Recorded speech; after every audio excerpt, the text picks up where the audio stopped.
আসসালামু আলাইকুম। ওয়ালাইকুম আসসালাম। আপনার নাম কি? আমার নাম আবু তাহের। আপনার ঠিকানাটা কোথায়? আপাতত এখন জাহাপুর। এটা কোন জেলায়? এটা চুয়াডাঙ্গা জেলা, আলমডাঙ্গা জেলা? থানা।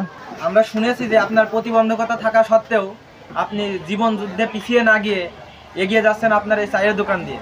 যদি আপনার জীবন চিত্রটা আমাদের সাথে শেয়ার করতেন। আমি মনে করলাম যে লোকের কাছে হাত পাইতে খাতে খাওয়াটা কীরকম হয়, ওই জন্যই মানুষের কাছে হাত না পাইতে নিজে একটা চিন্তা ভাবনা করলাম যে আমরা যে কোনো কর্ম করে খাই, তাহলে মানুষের কাছে হেয়পূর্ণ হবো না। আমার নিজের কর্ম আমি নিজে করছি।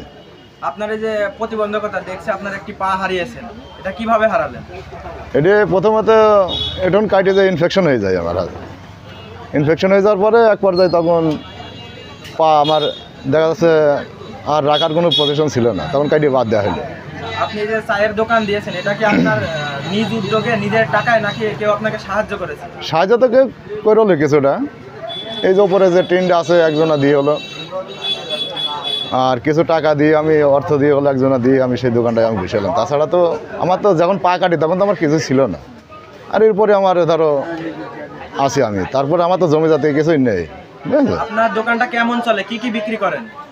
এই যে চার দোকানে যা থাকে, সিগারেট, তারপরে পান, বিড়ি, সিগারেট, বিস্কিট। আপনার মোটামুটি দৈনিক ইনকাম কেমন হয়? দৈনিক 100-500 টাকা হয়। আপনি অন্যদেরকে কি মেসেজ দিতে চান? এখন পরের কাছে হাত পাইতে না খাই নিজে কর্ম করে খাওয়াই ভালো। লোকের কাছে হাত পাইতে খাওয়া তো হেপূর্ণ হয়, মানুষই খারাপ বলে, কেউ ভালো বলে, কেউ খারাপ বলে।